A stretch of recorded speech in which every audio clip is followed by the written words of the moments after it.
오늘 선포하실 하나님의 말씀은 시편 1편 1절에서 6절 말씀입니다. 시편 1편 1절에서 6절 말씀입니다. 제가 봉독해 드리겠습니다.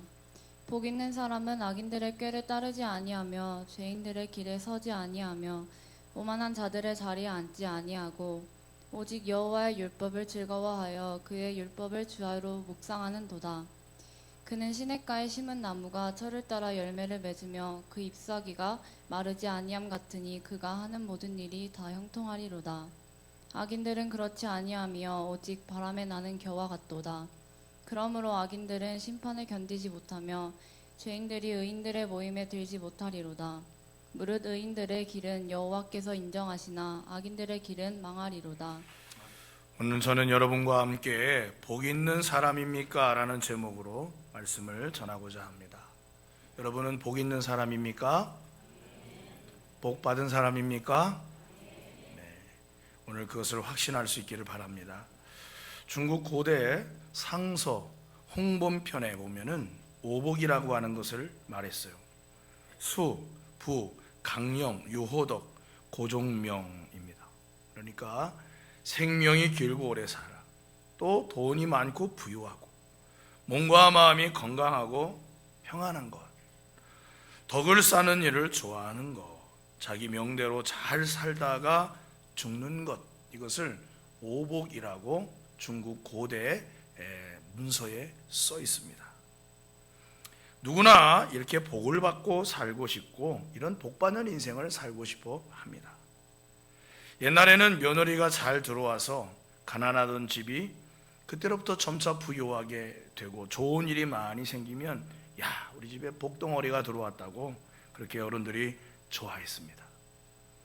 복 받는 건 꼭 복 있는 사람을 통해서 나타나는 것 같아요. 여러분 때문에 여러분의 집이 복 받고, 여러분 때문에 여러분의 일터가 복을 받고, 여러분 때문에 여러분의 자녀들이 복 받는 역사가 있기를 주의 이름으로 간절히 소망합니다. 하나님은 우리에게 복을 주시는 분이라고 말씀했어요. 하나밖에 없는 아들까지 내어주신 하나님께서 우리에게 무엇을 아끼시겠느냐, 그렇게 말씀도 하셨습니다. 그러나 하나님은 복을 아무렇게나 주시지 않아요. 또 하나님은 아무에게나 복을 그냥 막 주시는 분도 아닌 것입니다. 하나님께서 갖고 계신 소중한 은사를 하나님은 절대 낭비하지 않으신다는 것입니다. 그러니까 복을 받을 만한 자에게 복을 주시고 복이 있어야 할 자에게 복을 주신다는 것입니다. 그러므로 하나님은 아브라함을 부르실 때도 너를 내가 복의 근원으로 삼겠다 하셨어요. 하나님께서 그와 함께 하시니 그가 복이 되었고 복을 받게 되었고 가는 곳마다 복된 역사가 일어나게 되었습니다. 그러니까 복이 되신 하나님이 함께하는 자가 아브라함처럼 복을 받는 것입니다. 그러므로 복 있는 사람은 어떤 사람인가? 오늘 이 시편 말씀을 통하여, 시편 1편을 통하여 세 가지로 함께 은혜를 나누고자 합니다. 첫 번째로 복 있는 사람은 히브리어로 아슈레이 하이시라고 했습니다. 다시 말하면 번영하는 사람, 형통하는 사람이라고 하는 뜻을 가지고 있어요. 어떤 사람이 번영하는 사람이고 형통한 삶을 사는 사람이냐? 돈이 많아야 할까요? 그렇지 않습니다. 오늘 말씀해 보니까 첫 번째로 죄를 멀리하면서 살아가는 사람이 복 있는 사람이라고 말씀합니다. 1절을 보세요. 복 있는 사람은 악인들의 꾀를 따르지 아니하며 죄인들의 길에 서지 아니하며 오만한 자들의 자리에 앉지 아니하고 라고 그렇게 말씀했습니다. 원래부터 복 있는 사람, 복 없는 사람이 정해져 있는 것이 아니라는 거예요. 그 삶의 방식이 악인, 즉 하나님이 싫어하고 미워하는 삶의 방식으로 사는 사람들처럼 그렇게 살면은 복이 없는 사람이 된다는 것입니다. 죄인들이 걸어가는 길을 따라 사니까 복이 없어지는 것이죠. 사람들은 꾀가 많아요. 그래서 항상 모든 일에 요리조리 하나님의 뜻을 피해서 가려고 합니다. 근데 그 마음에는 무엇이 있느냐? 하나님을 높이고 하나님을 공경하는 순종적이지 않은, 다시 말하면 오만한 마음이 자리를 잡고 있기 때문에 그렇습니다. 그래서 하나님이 모르실 줄 알고 이런저런 그럴싸한 핑계를 앞세우면서 자기가 자신의 인생과 삶을 주도하고 싶어 합니다. 요나도 그랬습니다. 니느웨 성읍으로 가서 그 사람들에게 하나님의 심판의 메시지를 선포하라고 했지만 요나는 니느웨는 자기가 싫어하는 나라요, 싫어하는 성읍이고 우리 민족을 괴롭히는 이방 민족이니 당연히 망해도 싸다, 내가 전하지 않으면 망하니까 전하지 않아야지 생각을 하고 니느웨가 아닌 엉뚱한 외부에 있는 다시스를 향하여 가려고 배를 탔습니다. 그랬더니 어떤 일이 발생했습니까? 네, 풍랑을 만나게 되었고 하나님이 고래를 예비하셔서 고래배 속에서 고생고생을 해야 했다 하는 것입니다. 그러니까 그리스도인은 단순해야 돼요. 복 있는 사람은 어떤 사람이냐? 복잡하고 막 고민이 많은 사람이 복 있는 사람이 아니에요. 단순한 것입니다. 하나님이 이러해라 그러면 아멘 하고 따라가는 거예요. 예배합시다 그러면 열심히 예배하고, 기도합시다 그러면 기도하고, 예? 헌신합시다 그러면 제게 주어진 상황 속에서 최선을 다해 헌신하는 것입니다. 이런저런 핑계가 많은 사람 치고 믿음 좋은 사람 못 봤어요. 목양을 위한 목사의 말에도 따르지 않는데 어떻게 하나님의 뜻에 자신을 바치겠습니까? 살아계신 부모님을 공경하지 않는데 어떻게 보이지 않는 하나님을 공경할 수가 있겠습니까? 그러므로 단순하게 순종하고 단순하게 따라가고 단순하게 하나님의 말씀을 곧이곧대로 받아들이는 사람이, 그런 사람이 복 있는 사람이라고 오늘 성경은 말하고 있는 것입니다. 잠언 7장 29절에 보니까 하나님은 사람을 정직하게 지으셨으나, 단순하고 아주 맑고 건강하게 지으셨으나 그 다음에 뭐라고 그랬느냐? 사람이 많은 꾀를 내었다, 그렇게 말씀했습니다. 그러니까 하나님은 우리를 아주 건강하고 정직하고 단순하면서도 맑게 창조하셨는데 우리가 자꾸만 꾀를 내는 거예요. 하지 않아도 될 이유를 대고 안 해도 될 핑계를 대고 요리조리 하나님의 말씀을 비껴가려고 노력을 한다는 것입니다. 그런 노력은 안 해도 돼요. 그냥 주시는 대로 그냥 나아가면 되는 것입니다. 어떤 사람이 도둑질을 들키지 않고 성공했다고 해서 그 노하우를 배워서 써먹다 보면 어떻게 되겠습니까? 언젠가 도둑질이 탄로나서 감옥에 가는 것입니다. 내가 복 있는 삶을 살고 있는지 아닌지를 어떻게 알 수 있느냐? 바로 내가 죄에 대하여 어떤 반응을 보이면서 살고 있는지를 보면 알 수가 있어요. 하나님의 뜻과 반하는 것에 대하여 나는 어떤 반응을 보이냐 이거예요. 보통 우리가 예수님 믿고 신앙생활 열심히 하다 보면 작은 죄도 내 마음에 거리낌이 와서 아유 이러면 안 되지, 하나님이 기뻐하지 않는데 이렇게 생각을 해요. 그런데 점점 신앙생활을 오래 하거나 아니면은 그 모든 것에 익숙해지기 시작하면서부터 이제 웬만한 걸림돌은 에이 뭐 그럴 수도 있지 이렇게 생각을 하면서 그냥 넘어가는 것입니다. 하나가 둘이 되고 둘이 셋이 되고 셋이 넷이 되고. 그래서 거미줄을 우리가 지나가다가 얼굴에 걸리면 이렇게 떼내면 돼요. 거미줄은 아 이게 뭐야 이렇게 하고 떼내면 돼. 처음에는 그렇게 떼낼 수 있어요. 그런데 점점 우리에게 손을 묶는 포승줄이 되고 나를 올가매는 쇠사슬이 된다는 것입니다. 처음에는 거미줄이었던 것이 나중에는 내가 스스로 빠져나올 수 없는 쇠사슬이 된다는 것입니다. 영성학자인 C.S. 루이스는 지옥으로 내려가는 길은 완만한 경사여서 걷기에 좋은 내리막길이다, 그런 말을 했습니다. 그렇지요. 험하고 힘든 길이라면 누가 지옥을 가겠습니까? 자기도 모르게 편안하게 걸어가는 이 길을 우리는 지옥으로 가는 줄 모른 채 사람들이 살아간다는 거예요. 사랑하는 성도 여러분, 우리가 복 있는 사람인 이유는 죄를 싫어하고 멀리하는 성령이 내려주시는 거룩한 마음과 정직한 영을 소유하고 있기 때문에 그 죄는 물과 기름같이 우리와 섞일 수가 없으니 당연히 미워하고 싫어할 수 있는 그런 믿음을 가지고 살아가는 성도인 줄 기억하시기를 주의 이름으로 간절히 축원합니다. 그래서 멋있는 것은 뭐냐? 성도가 성도답게 살아가는 게 멋진 거예요. 멋진 것입니다. 사랑하는 성도 여러분이요, 죄를 멀리하시기 바랍니다. 아멘이 왜 적습니까? 복 받으라 그러면 아멘하고 죄를 멀리하는 게 복인데, 그걸 아멘하여 순종하여 복을 누리시기를 주의 이름으로 간절히 축원합니다. 그런데 이게 우리 힘으로 죄를 멀리하기가 쉽지 않아요. 그래서 항상 경건에 이르는 훈련, 연습이 필요한데, 디모데전서에 보니까 하나님의 말씀과 기도로 거룩하여진다, 그렇게 말씀했습니다. 여러분의 삶 속에 하루를 살더라도 하나님의 말씀과 기도가 동반된 복이 있기를 주의 이름으로 간절히 축원합니다. 두 번째로는, 복 있는 사람은 하나님의 말씀을 가까이 하며 산다고 오늘 본문에 말하고 있습니다. 2절을 보세요. 오직 여호와의 율법을 즐거워하여 그의 율법을 주야로 묵상하는도다 라고 했습니다. 첫 번째 보니까 하나님의 말씀을 즐거워하며 산다는 거예요. 하나님의 말씀을 즐거워한다는 것입니다. 그래서 우리가 아멘 하고 그 말씀을 기쁘게 받아들이는 거예요. 정말 그렇다고 인정하는 것입니다. 하나님의 말씀을 즐거워하고 기뻐하시기를 바랍니다.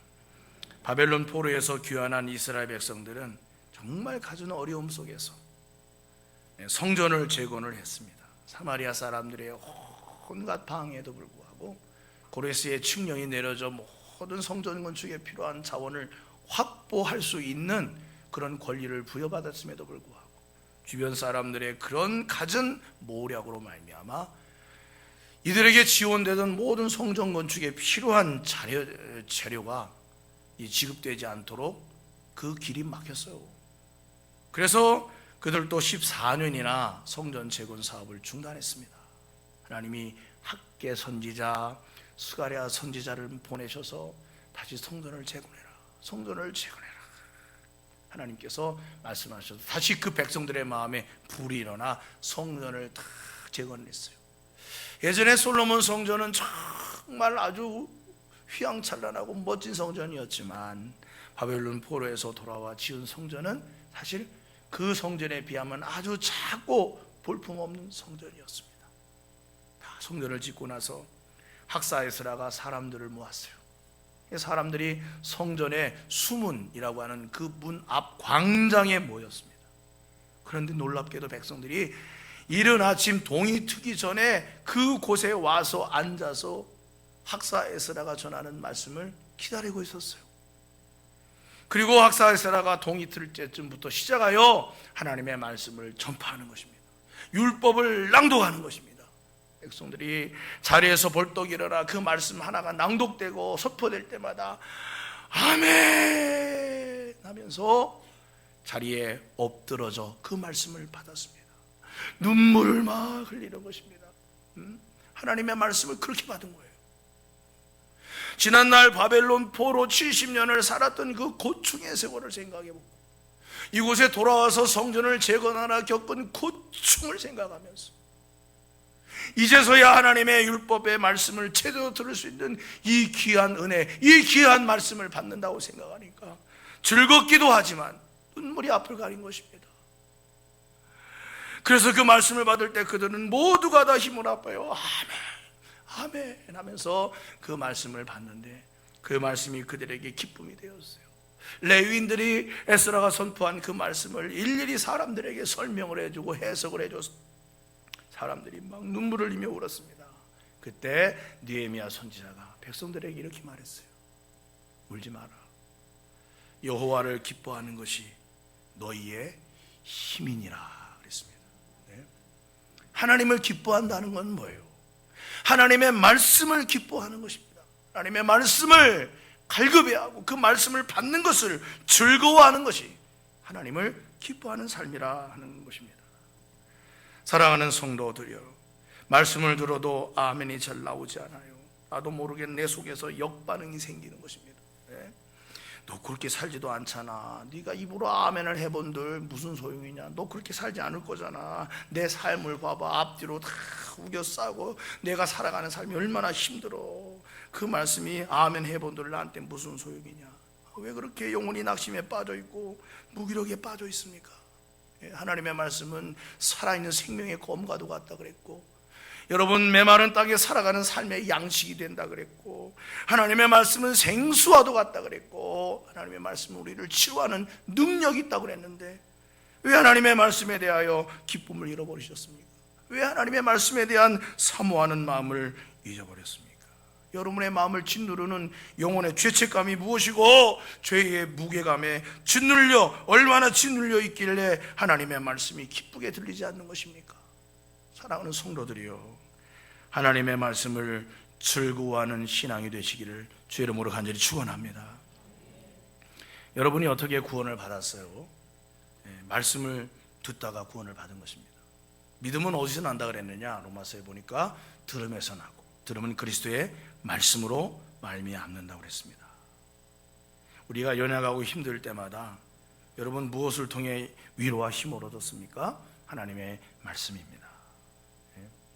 말씀을 공급받음으로 세상을 이기는 능력을 소유하고 그렇게 힘이 있게, 확신 있게 그렇게 신앙생활을 해왔지 않습니까?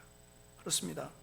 우리가 복 있는 사람으로 살게 되었다면 그것은 모두 다 하나님의 말씀을 귀하게 받아들였기 때문에 그런 것입니다. 그러므로 오늘 시편 기자는 말씀이 나의 즐거움이 되었다고 고백하고 있어요. 시편 119편 103절에 보니까 주의 말씀의 맛이 내게 어찌 그리 단지요 내 입에 꿀보다 더하니이다 라고 고백을 했습니다. 하나님의 말씀이 꿀보다도 더 달다는 것입니다. 두 번째로 하나님의 말씀을 주야로 묵상하면서 살아야 합니다.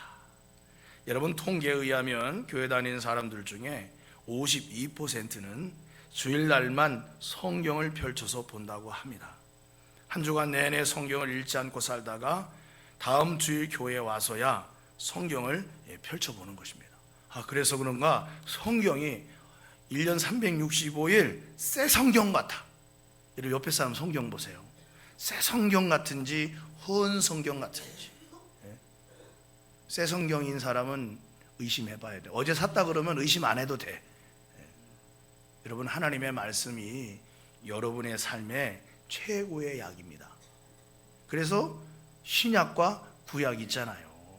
이걸 복합적으로 드시면은 여러분 만병통치약이 되는 줄 믿으시기 바랍니다. 주야를 묵상하라 그랬어요. 여호와는 나의 목자시니 내게 부족함이 없으리다. 나의 목자? 그럼 나는 그분의 양인가? 양은 목자의 음성을 듣고 목자를 따라갈 때 제일 안전하고 행복한 법이지. 나는 오늘 누구의 음성에 마음이 흔들리고 어떤 유혹의 생각을 빼앗겨 목자를 바라보는 눈동자를 딴 곳으로 세웠지 않나? 그래서 다시 목자신 주님의 음성을 듣고 그 주님의 음성에 집중해보자.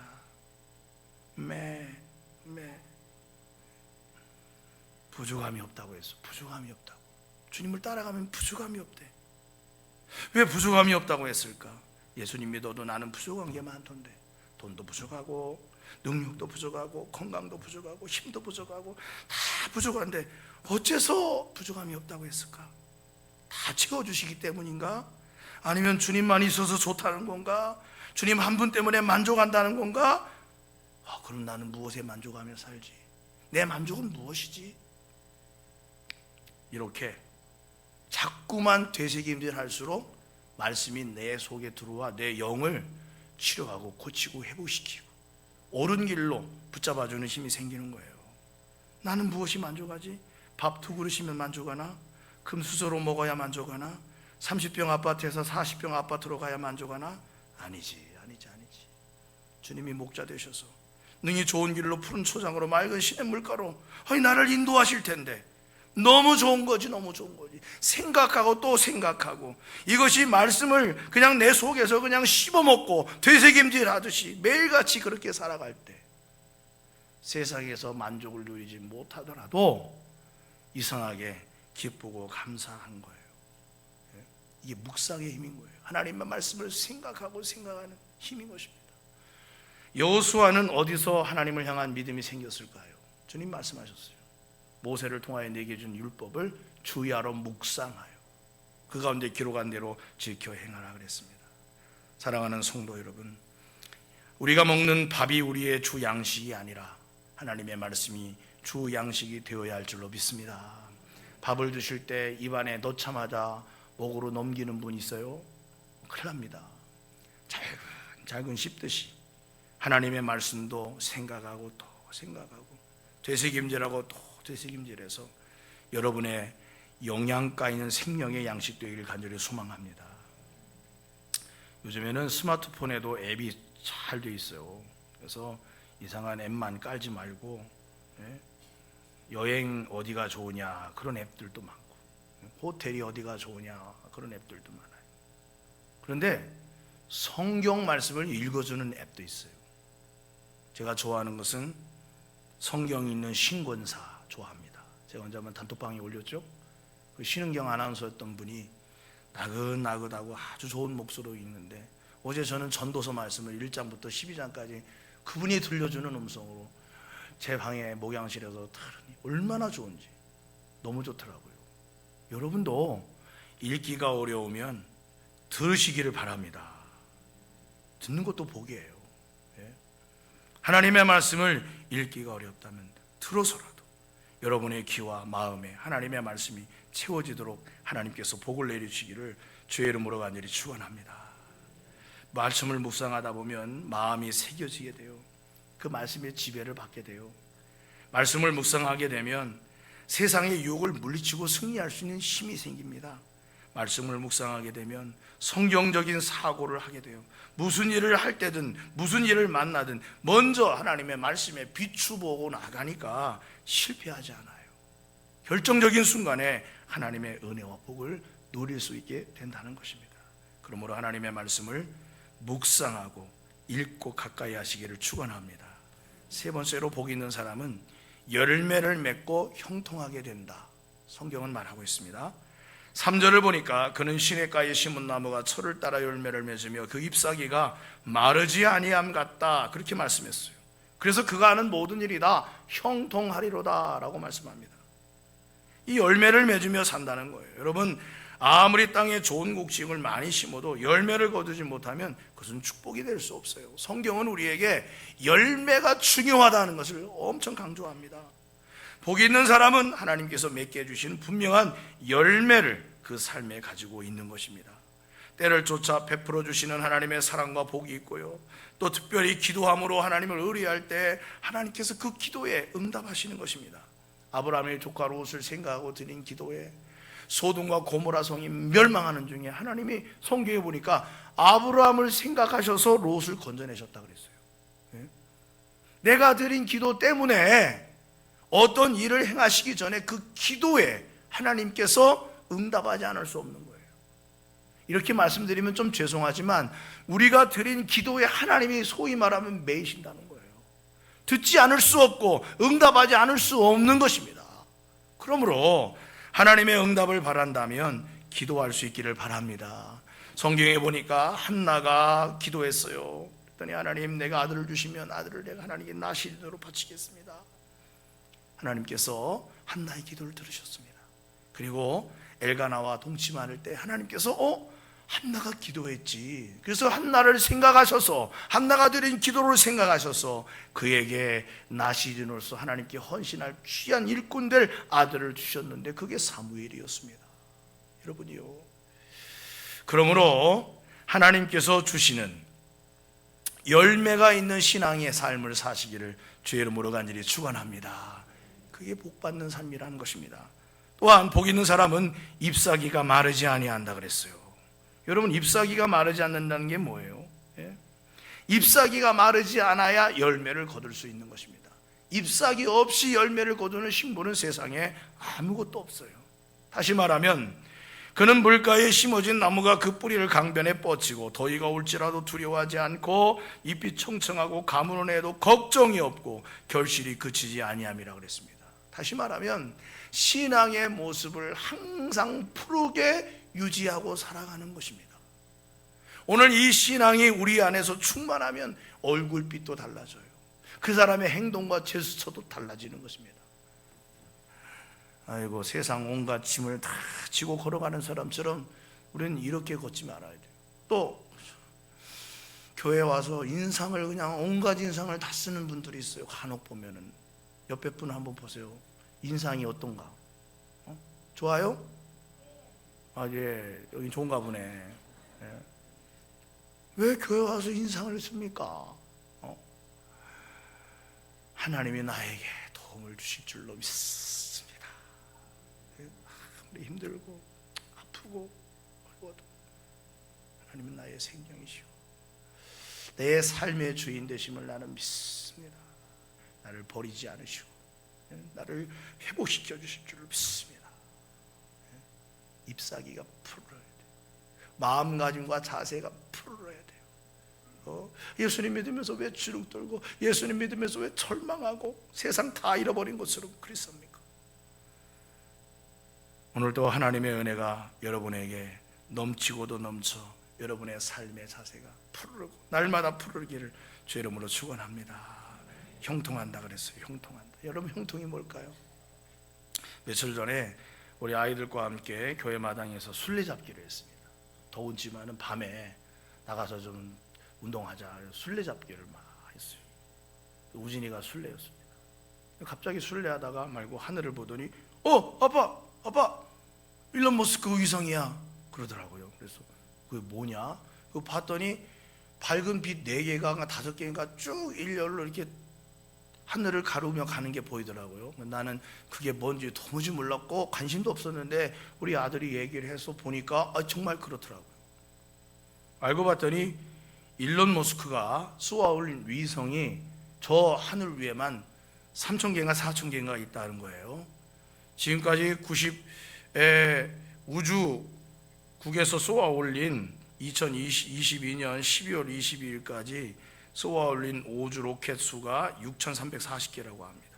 그 중에 지구 궤도에 있는 인공위성이 14,710개인데 이 중에서 실제로 임무를 수행하는 위성은 6,900개라고 그러고 나머지는 다 폐위성인 거예요. 언제 떨어질지 몰라요. 그런데 6,900개 중에 무려 3,500개가 스페이스 X 일론 머스크가 쏘아 올린 위성인데 저 위성을 왜 쏘아올렸느냐?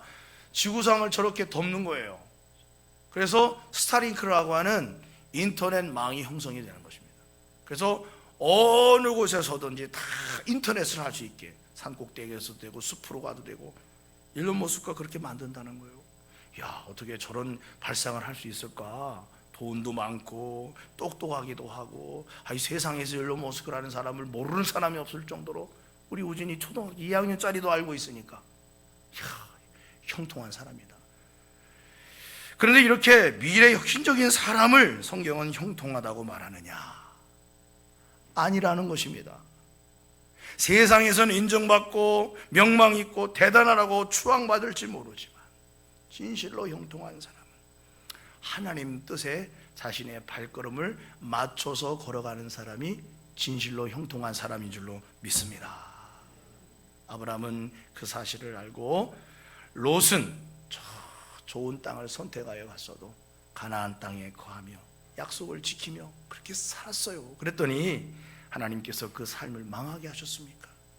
우여곡절을 겪었어도 결국에는 하나님께 인정받고 사랑받고 아브라함이라는 이름은 믿음의 조상이라는 위대한 이름으로 역사에 남게 된 줄로 믿습니다.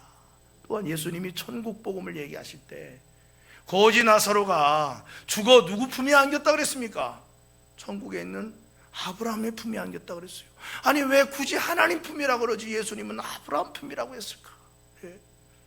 믿음으로 산 자들의 모델이라는 거예요. 예수님도 그런 인정을 하셨다 이 말입니다. 그러므로 사랑하는 성도 여러분이요, 세상의 방법과 세상이 가르쳐주는 길에서 나오세요. 그 길을 따라 걸어가던 여러분의 걸음을 다시금 주님을 향하여 딛는 믿음의 걸음으로 뛰어나가시기를 주의 이름으로 간절히 축원합니다. 하나님의 말씀이 여러분에게 거룩한 수분이 되어 여러분의 심령을 적시고 여러분의 영혼을 복되게 하고 시시때때로 하나님이 주시는 축복의 열매를 맺으며 하나님과 동행하는 가장 복 있는 삶을 살아가시기를 주의 이름으로 간절히 축원합니다.